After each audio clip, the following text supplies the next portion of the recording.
Ang susunod na programa ay rated PG. Patnubay at gabay ng magulang ay kailangan sa mga batang manonood.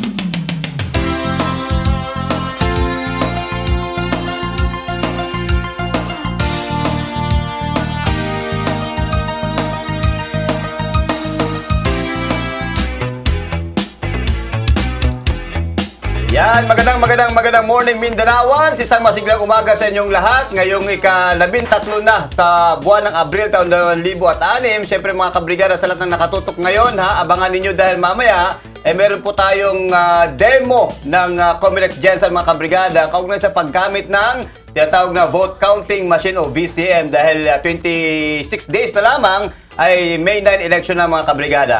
Sa mga tatay at nanay na maagang gumigising nandyan, mga kabrigada, umigop na ng Power Cell Soya Coffee. Yan mga kabrigada, kaagapay natin tuwing umaga, ang kaping healthy. Gawa po yan sa herbs, gulay at prutas. Again mga kahataw, isang masiglang umaga. Ako po si Brigada June Mendoza. Ayan, good morning Brigada June Mendoza, Jess Saladuna, and all the staff.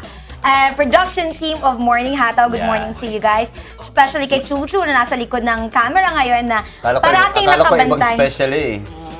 Parating nakabantay sa aming mga hair. Maraming salamat. I appreciate it so much. Yeah. Eto, syempre pa, huwag po natin kalimutang magpasalamat sa may kapal sa panibagong umaga. At para naman sa mga nag-aagahan na sa ganitong oras, happy eating po at ang aga naman. Pero anyway, syempre after meal, andyan dapat ang NutriCleanse Herbal Capsule for good absorption at digestion. At sa mga nag-e-ersisyo dyan, yung mga nag-e-exercise dahil gustong ma-achieve ang kanilang timbang at dream body, aba ay uminom lang po kayo ng NutriCleanse Herbal Capsule na hindi lang pampag-good digestion, ito rin po ay maganda para sa pagbabawas ng timbang.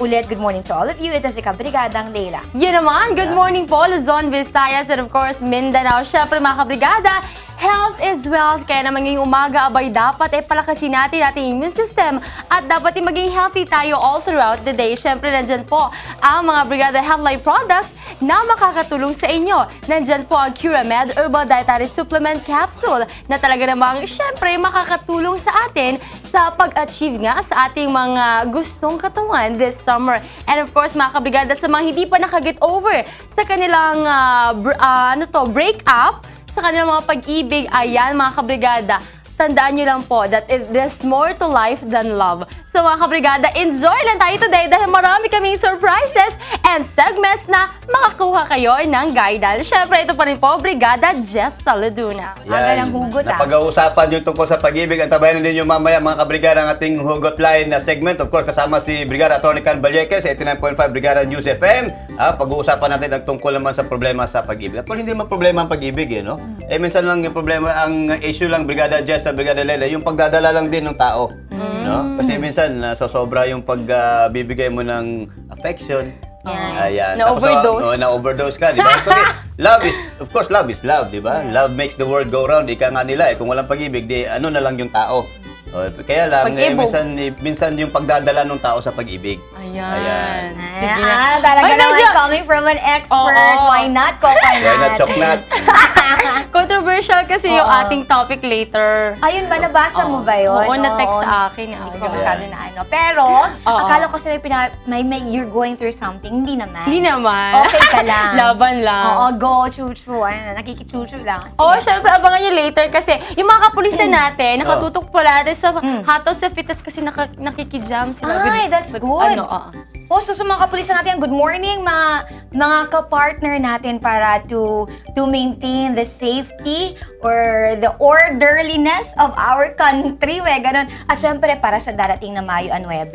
At syempre, during the campaign na kung saan ang mudslinging ay sobrang hayag kaayo, no? So, I hope that you will always be there to somehow be visible para ma-prevent yung mga kung ano man untoward na pwedeng mangyari during yung bang maiinit na kampanya. Yan, totoo, nasa bati portion na rin kayo. Batiin ko na rin ang Socoteco 2. Ayan, dahil siyempre pinag-uusapan ng tungkol sa Comelec at yung paghahanda natin sa halalan. Mahalaga talagang papel ng Socoteco 2 dito sa ating lugar dahil siyempre sila ang nangangalaga at nagbibigay katiyakan na hindi magkakaroon ng interruption sa ating power supply. Ayan, kaya Socoteco 2, good morning sa inyo dyan. Alright mga kabrigada, move on tayo dahil pag-uusapan naman natin ngayon kung ano ang mga nakaraan dahil mahalagang alamin natin ang nakaraan para alam din natin kung saan tayo patutungo. Ito na mga kabrigada ang ating Today in History.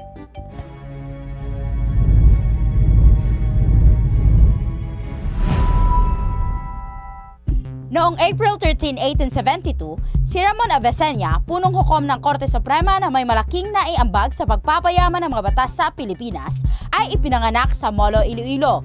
Nagtapos ito ng Bachelor of Law sa University of Santo Tomas taon 1898. Siya ay dalubhasa sa parehong criminal at civil law. Maituturing na magaling na pantas na buong-buo na inaalay ang buhay at umiikot sa pagbibigay ng interpretasyon ng batas. Naging punong hukom ito ng Korte Suprema noong 1926 nang ang kasalukuyang nanunungkulan na si Manuel Aurelio ay namatay. Siya ay nagretiro taong 1941. Pumanaw ito noong June 12, 1957 sa edad na 85.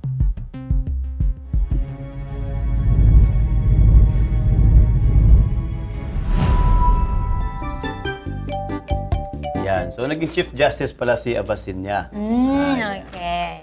Pinag-usapan yung tungkol... Alin? Maging Chief Justice. Maging Chief Pangarap mo, Justice. Te? Oy, pinag-usapan... Hindi ko pinangarap ever, pero masarap siguro ang feeling, pero hindi ko yung pinangarap. Maging Chief Justice? Wala Siyempre, naman hindi, kasi- pero sa lahat naman ng mga lawyers, yun naman ang, ano, di ba? Parang Look pinaka-top forward. ng kanilang, ng kanilang karir. Yung binabanggit ng BIR mga kabrigada, one in every 10 lawyers daw sa Quezon City, Novaliches, eh hindi daw nagbabayad ng income tax. Oh my gosh! Dahil wala Sa- silang income. Walang income? Ay, maraming mga nangangailangang kaso ngayon ng abogado, bakit walang income?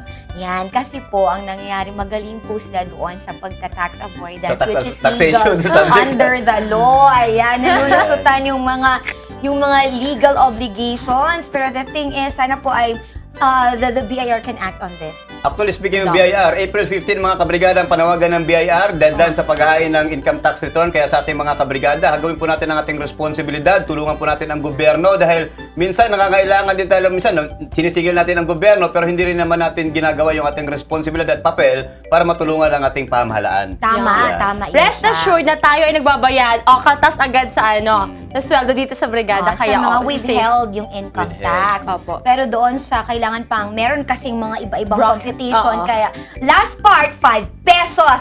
Oh, 5 pesos. Pero isang Pesos ngayon ang sa binabayaran. dyaryo ngayon, lumalabas yung binayaran nilang income tax, 325 pesos eh. Di ba? Ang liit. Sabi ko, mas malaki pang binayaran na buwis ni... Ikaw, single ka, magkano siya? Malaki yan sa'yo. Oh, malaki. Basta 1,000. Di ba? Pero ito tip lang din sa ating mga kabrigada, mahalaga din na kapag may mga payslip kayo, alamin nyo kung ano yung nababawas at kung saan napupunta yung binabawas, kung ilang buwis yung ilang porsyento ng sahod ninyo ang nabawas sa buwis. Dahil mahalaga, malalaman nyo, teka, bakit malaki masyadong buwis ko? Yes. Minsan nagkakamali din naman kasi ang tao, di ba? Check yan. Kailangan. Pinag-usapan ng tungkol sa mga public at mga news and current affairs mga kabrigada. Narito na mga hataw balita.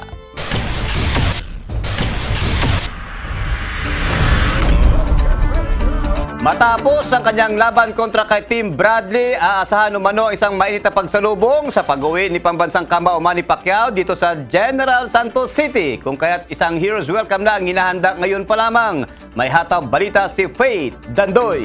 Nasiyahan, napaindak at napaiyak. Samot-saring reaksyon ay pinakita ng mga Pinoy sa laban ng pambansang kamao na si Manny Pacman Pacquiao laban kay Timothy Bradley noong linggo. Kung sa screen pa lang ay tuwang-tuwa na silang makita ang kanilang idol. Paano pa kaya kung masalubong na nila ito ng personal? Maging ang mga opisyal nitong lungsod, isang resolusyon na nga ang ipinasa para sa Heroes Welcome ni Manny. Well, the same preparation that we make, no, win or lose, no, and in fact, nagpasakita sa resolution for Manny. Aasahan di umano na ang gagawing preparasyon sa pagsalubong kay Manny ay tulad din sa nakaraang Heroes Welcome nito matapos ang laban kontra kay Floyd Mayweather Jr. na kung saan mayroong military honors, motorcade na mala fiesta dahil sa mga bandang pumarada sa mga daan. Of course, the same gyapon. Gina-finalize lang natin ang schedule, the same Heroes Welcome gyapon that we used to give. Maging sa Sarangani, handa rin umano sila upang salubungin ang pambansang kamao ng isang mainit na pagsalubong. Kung ano ito, malalaman lang umano pagdating ni Pacman. Siguraduhon namo nga adunay heroes welcome gyud. Sama sa giingon nako karon, natay slate diri, full blown ang campaign nato, no? So we will set something up for him. Napag-alaman na sa ika-15 nitong buwan ang tentative na petsa sa pagdating ni Pacman dito sa lungsod. Dediretso naman ito sa Sarangani. Faith Dandoy, Brigada News. Patuloy nga ng panawagan ng City Health Office na mag-ingat po sa heat stroke. Patuloy pa rin maranasan ang mainit na panahon kaya't kailangan ng doble ingat. May hatang balita si Abby Lorenzo. Patuloy pa rin ang mainit na panahon sa lungsod ng General Santos.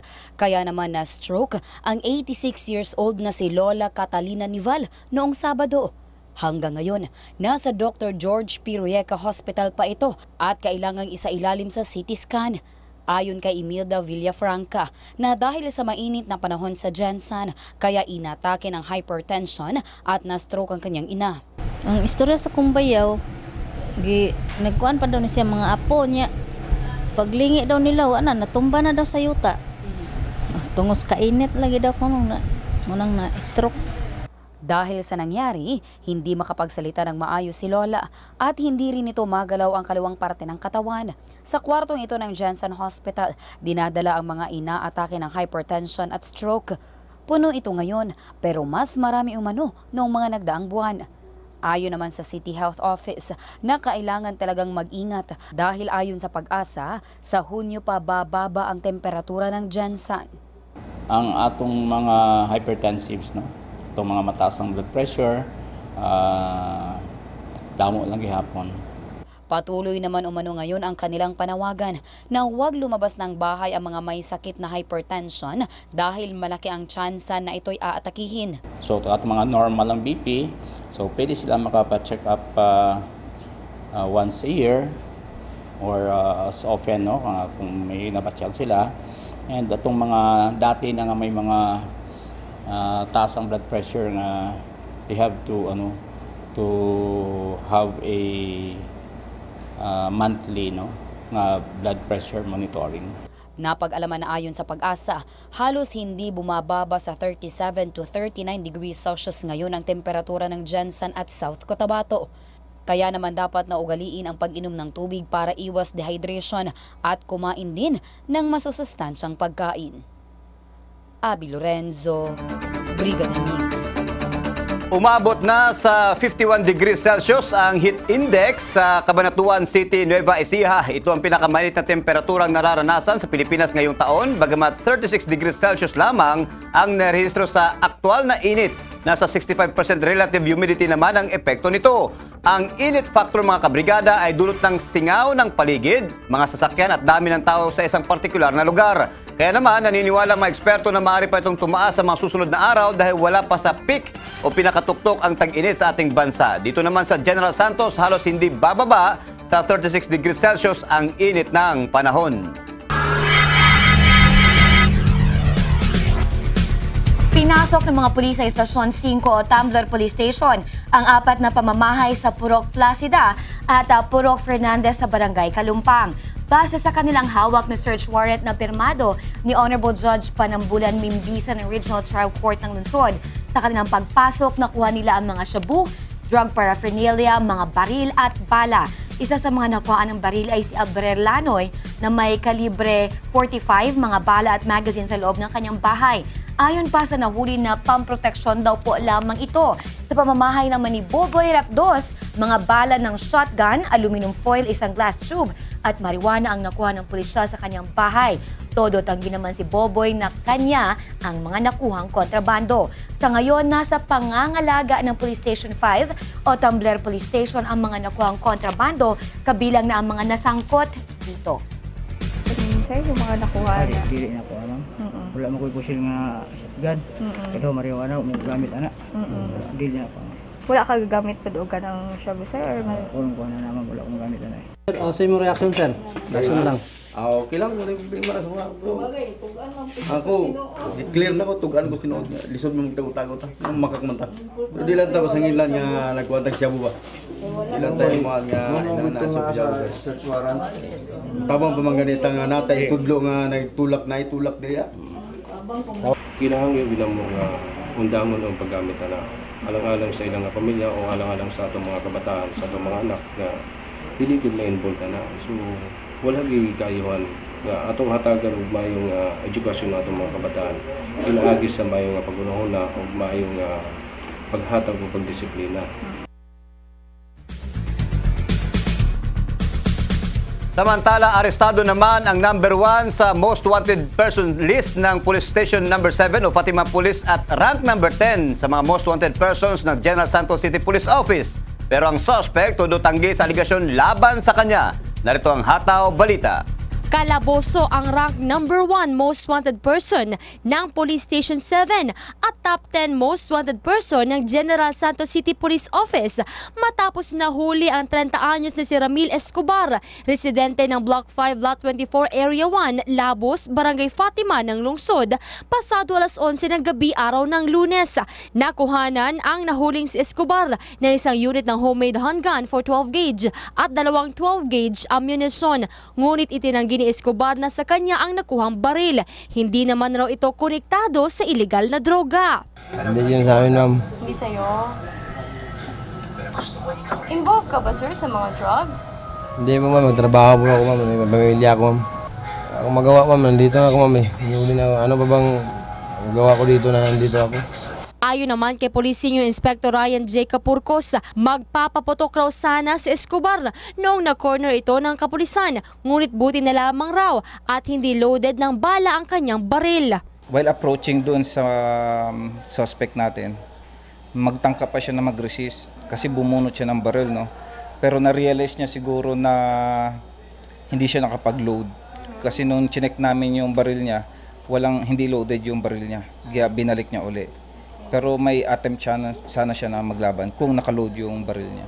Napag-alaman rin ng kapulisan na may standing warrant of arrest si Escobar na utak ng pamamaril kay Bobby Beto noong Agosto 22 taong 2015 gamit ang kalibre 38 baril sa kaliwang paa. At konektado naman raw ito sa droga. Siya yung suspect natin dito sa August 2015 na shooting incident natin. Na yung victim natin is si Bobby Beto. Yung binaril dito sa may bandang paan niya. Ang background netong si Ramil, isa siya sa mga drug personalities natin, no, in terms sa selling of illegal drugs dito sa Station 7. And tinitingnan din natin kung ano yung involvement niya sa other crime, especially itong robbery hold-up dito sa EOR natin. Tapos yung sa other shooting incident natin kung involved ba dito siya.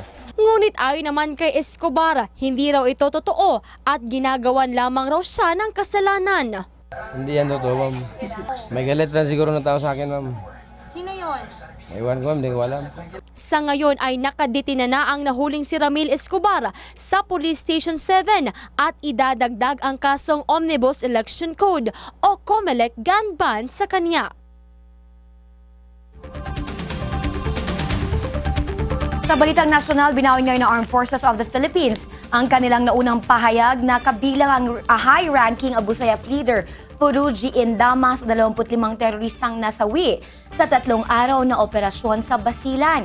Sa ginawang press briefing, nilinaw ni AFP spokesperson Brigadier General Restituto Padilla na nagkamali umano ang kanilang datos kung saan 24 na ASG lang ang namatay taliwas sa unang bilang na 25. Gate ni Padilla na natiling buhay pa umano si Indama na una nang napaulat na nasa kritikal na kalagayan. Magbibilang na lang, mali pa, no? Pinakalma ng Commission on Election ang publiko at ilang kritiko tungkol sa posibleng magamit sa pandaraya ang pagkakasabotahe ng website ng poll body. Sa panayam ng Brigada News FM National, sinabi ni Comelec Chairman Andres Bautista na bagamat maaaring mauwi sa cybercrime ang database leak, ginagawa umano nila ang lahat ng remedyo at solusyon para mapigil ito. Wala rin umano dapat ikabahala ang publiko kaugnay sa pangambang ma-access ng mga hackers ang mga impormasyon ng mga botante. Isang public domain anya ang database ng Comelec kung saan sadyang makikita naman ang ilang personal na detalye. Inilimbawa pa ng opisyal ang mga ahensya ng Department of Foreign Affairs at ng Social Security System kung saan makikita ng marami ang mga public information. Pumalag ang Office of the Ombudsman sa pambabatikos ng mga public officials na sinampahan ng kaso na namumulitika at selective justice lamang ang pinaiiral nito. Sinabi ng Ombudsman Conchita Carpio Morales na ang sambayan ng Pilipino ang tunay na biktima kapag nagnanakaw ang mga politiko sa kaban ng bayan. Dapat umanong tigilan na ng mga corrupt na opisyal ang pagpapalabas ng PR na nakakaranas sila ng political harassment at nagkukunwaring sila ang biktima dahil hindi umanong matatapos ang paglaban ng ombudsman sa katiwalian. Dagdag pa ni Morales, hindi sila magpapatinag sa mga propaganda at banta at patuloy na magsasampa ng kaso sa mga tiwali kaakibat ng matibay na ebidensya matapos ang investigasyon. Idinimpensa naman ng independent agency ang pagiging selective umano nito at sinabing naaayon sa batas ang pagbibigay prioridad sa mga kaso laban sa matataas na opisyal ng gobyerno at kapag malaking pera o big time na mandarambong ang sangkot. Ayan, sa balitang international naman tayo, pinasabog ng 3 lalaking suspect ang isang istasyon ng pulis sa Stavropol region ng Russia. Ayon sa mga saksi, nakarinig sila ng 5 magkasunod na pagsabog at putok ng automatic guns bago nakitang nasira na ang police station. Wala namang nairot na nasaktan sa naturang pag-atake at tanging mga suspect lang ang nasawi base naman sa paunang ulat. Git naman ng mga tagapagsalita ng Interior Ministry ng Russia na handa ang nasabing police station sa pag-atake at nailagay na nila sa military style ang kanilang defensive state ang lugar bago pa mangyari ang naturang pag-atake. Nahuli ng mga residente sa Penang, Malaysia ang isang giant python mula sa ilalim ng natumbang puno. Umabot sa kalahating oras bago tuluyang nakuha ang ahas na nagpupumiglas at nagpupumilit na tumakas at magtago sa kanyang lungga. Ayon sa Civil Defense Department, posible ito na ang pinakamalaking ahas sa buong mundo na nahuli. Ang laki! Di katakot! May sukat na 8 metro at bigat na 250 kilos ang nasabing reticulated python. Samantala, ang may hawak naman ng record sa pinakamahabang ahas ay pinangalan ng Medusa at may sukat na, bakit sinisipa, na 7.67 meters. Okay.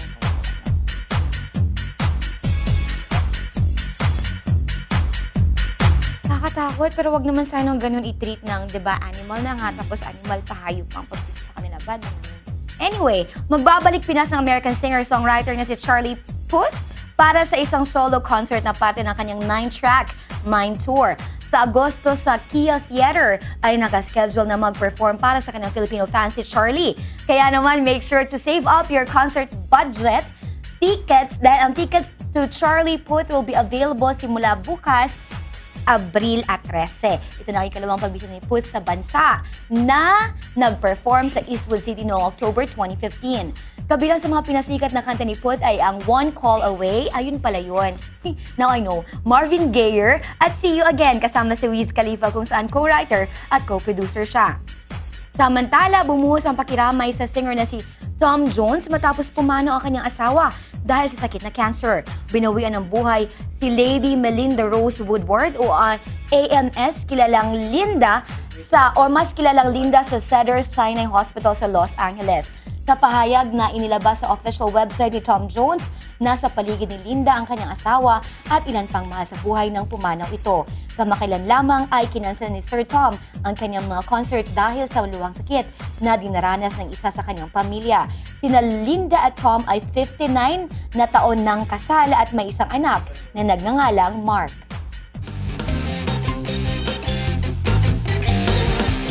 Mismong si American boxer Timothy Bradley na ay napahanga rin sa galing at bilis ng pambansang kamao na si Manny Pacquiao. Ayon kay Bradley, si Pacquiao ang best fighter na nakalaban niya sa tinagal-tagal ng kanyang career sa mundo ng boxing.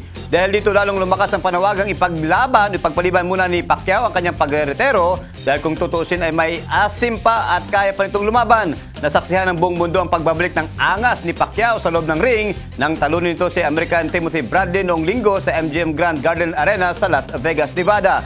Bagamat hindi nakuha ni Pacquiao ang inaasam na knockout win, 2 beses itong pinatumba si Bradley sa ika-7 at ika-9 na rounds. Patunay na nagbalik na ang bangis ng kamao ng Pinoy champion. Sa ngayon mga kabrigada, iginit ni Pacquiao na retired na siya. Ayan naman. Pwede balikan na natin yung ahas. Oh, ahas. Kasi talagang yung tingin natin dito, di ba? Usually kapag may nakikita tayong ahas, pinapatay ka agad. They have this certain role in the ecology to play para mabalanse yung ecology nga, yung buhay nga, diba? The food chain and all that. So, we need to respect somehow the animals. Yun lang, kapag syempre, banta naman talaga sa buhay, yun na, dun ka na pwedeng mag-defend ng sarili mo. Pero sa nakikita natin kanina, dun sa malaking ahas na yun, wag naman sanang ganun, diba? Sabi mo, animal na nga, tinawag pang animal, no? Oo, hayop na nga. Hayop pa ang pag-treat, di ba? Ang bad naman, parang, ang tawag niyan, adding injury to insult.